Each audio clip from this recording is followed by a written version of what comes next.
Good morning বড় চাচা। Good morning. আজকে কজন? দুজন। ছেলে নামে?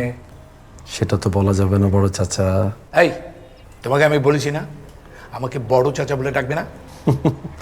তাহলে কি রাখবো, ছোট চাচা? আরে চাচা ডাকলেই তো হয়।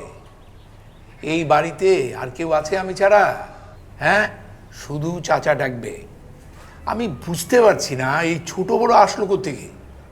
এই জন্যই আসলো, যাতে করে আমি বড় চাচার ছোট চাচা ডাকলে আপনার যেন মনে হয় আপনার আশেপাশে কেউ না কেউ আছে। এই ছেলে, পুরোটা জীবন আমি পার করে দিলাম একা একা এই বাড়িতে, হ্যাঁ?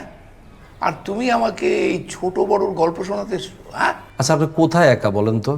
এই যে পাখিগুলোর জন্য খাবার নিয়ে যাচ্ছেন, তারাও তো আপনার সঙ্গী আছে, আছে না? তা অবশ্য ঠিক।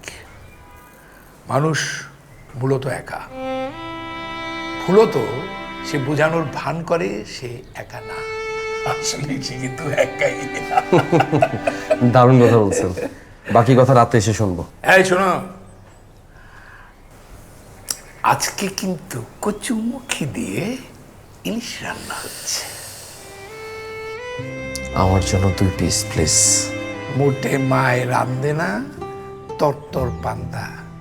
ইলিশের দাম জানো তুমি? হ্যাঁ, অমূল্য এই পৃথিবীতে ভালোবাসার কাছে সবই মূল্যবান চাচা। আপনি যে আমাকে ভালোবাসেন সেটা আমি খুব ভালো করে জানি। এই ভালোবাসা দিয়ে কোনো কাজ হবে না। ওই যে ভালোবাসায় থাকো না, সেটা ভাড়া দেওয়ার সময় হয়ে গেছে। চাচা, পরশু দিনের মধ্যে পেয়ে যাবেন। ধন্যবাদ।